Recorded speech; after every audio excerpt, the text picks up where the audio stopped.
Hello friends, welcome to more creative. दोस्तों, आज 9 मई दिन गुरुवार है। वह हिंदी महीना बैसाख और शुक्ल पक्ष की प्रतिपदा है। तो चलिए शुरू करते हैं आज की बड़ी खबरें।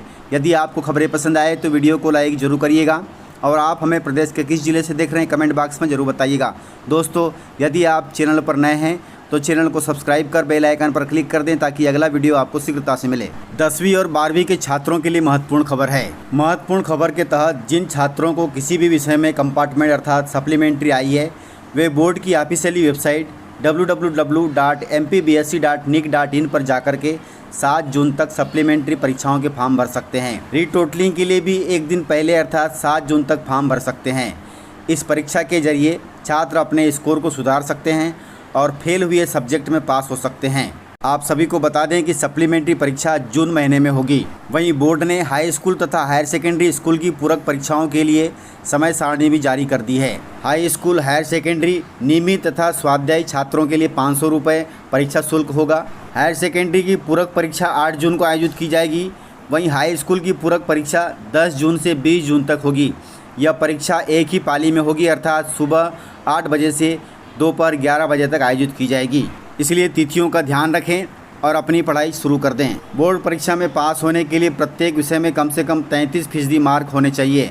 अगर किसी की मार्कशीट पर किसी विषय के सामने SUPTH अर्थात सब TH लिखा है, इसका मतलब है कि आपको उस विषय में सप्लीमेंट्री देनी है। ध्यान रहे, 2 से ज़्यादा विषयों में फेल होने वाले स्टूडेंट को अगले साल फिर से MP बोर्ड की परीक्षा देनी होगी। इसलिए कोशिश करें कि सप्लीमेंट्री परीक्षा में पास हो जाएं ताकि आपका साल बर्बाद न हो। दोस्तों, कमलनाथ जी ने बड़ा आरोप लगाया है।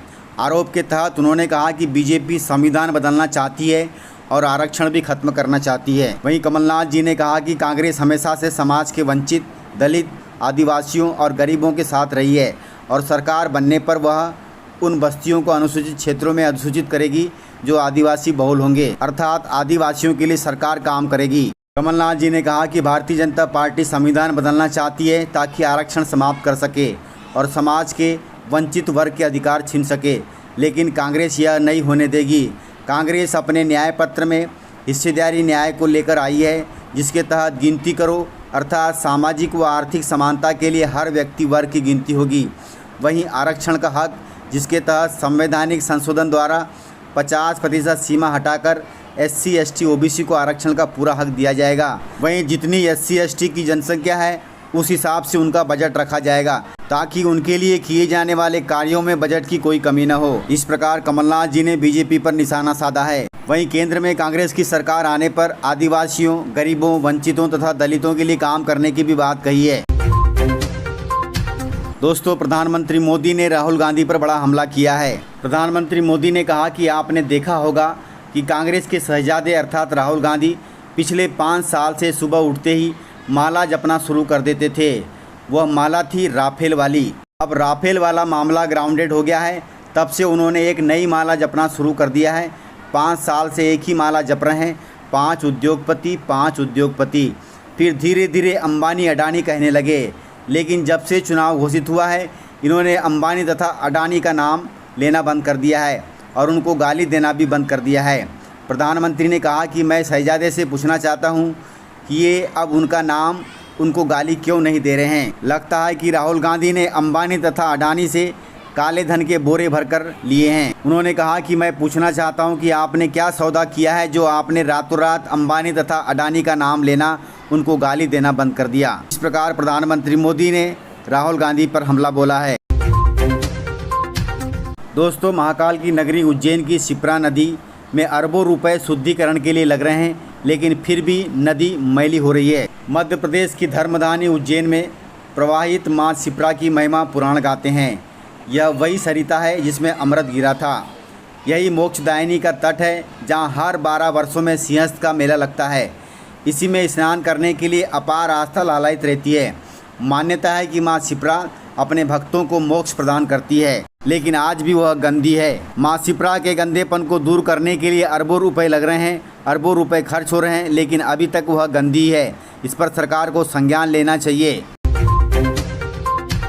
लोकसभा चुनाव के मतदान के लिए विदेश से प्रदेश की राजधानी भोपाल आकर परिवार के साथ मतदान कर मनाया गया लोकतंत्र का पर्व। विश्व के सबसे बड़े लोकतंत्र का उत्सव राजधानी भोपाल में मंगलवार को उस समय चरम पर पहुंचा जब अपने पसंदीदा प्रत्याशी को चुनने के लिए शहर के विभिन्न पोलिंग बूथों पर सुबह से लंबी लंबी कतारें दिखाई देने लगी। इन कतारों में भोपाल के रहवासियों के साथ ऐसे भी नायक मौजूद थे जो हजारों किलोमीटर दूर से अपने देश और शहर का भविष्य चुनने आए थे और उन्होंने मतदान किया और इस लोकतंत्र के पर्व को मनाया, जो बड़े खुशी की बात है।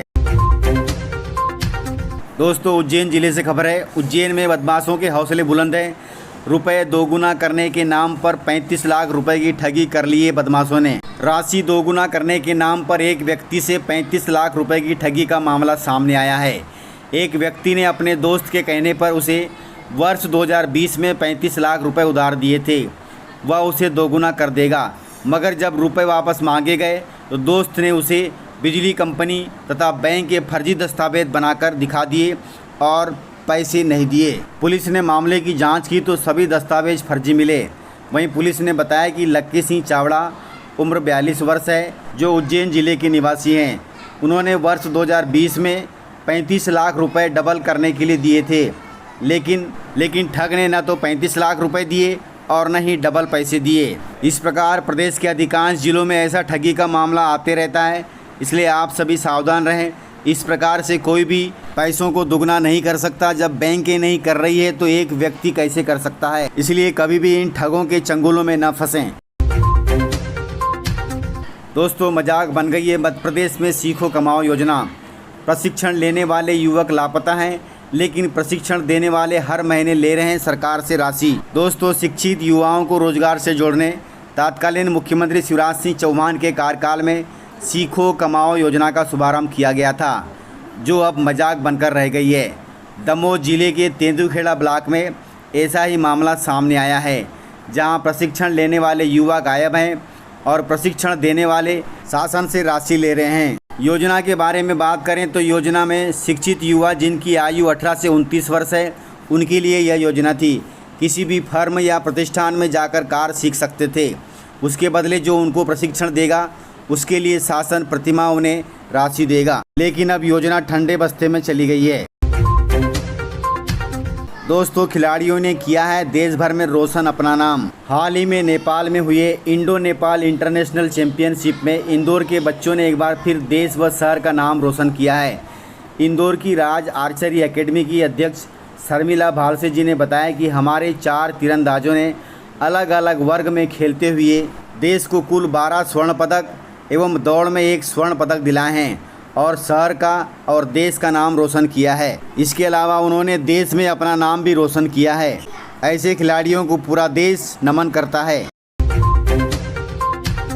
दोस्तों, मतदान कर्मियों को ला रही बस में लग गई आग। बैतूल जिले में ईवीएम और मतदान कर्मियों को लेकर लौट रही बस में आग लग गई। इसमें 4 ईवीएम मशीन जल गई। हादसा बैतूल जिले के साईखेड़ा थाना क्षेत्र के सोनोरा गौड़ा के पास मंगलवार रात 11 बजे हुआ है। सूचना मिलते ही फायर ब्रिगेड मौके पर पहुंची और आग पर काबू पाया। वहीं कर्मचारी खिड़कियों के कांच तोड़कर कूद गए, अर्थात किसी की भी जान नहीं गई। सूचना मिलते ही कलेक्टर नरेंद्र सूर्यवंशी और एसपी भी मौके पर पहुंचे। बैतूल, मुल्ताई और आठनेर से फायर ब्रिगेड को मौके पर भिजवाया। टीम ने जैसे तैसे आग पर काबू पाया। वहीं कर्मचारियों और ईवीएम को लाने के लिए दूसरी बस भेजी गई। इसके बाद उन्हें बैतूल लाया गया। इस प्रकार से यह हादसा हुआ है, जो बहुत ही गंभीर हादसा था। इस प्रकार से जानकारियाँ थी। तो मिलते हैं सर अगले वीडियो में, तब तक के लिए जय हिंद, जय भारत, जय मध्य प्रदेश।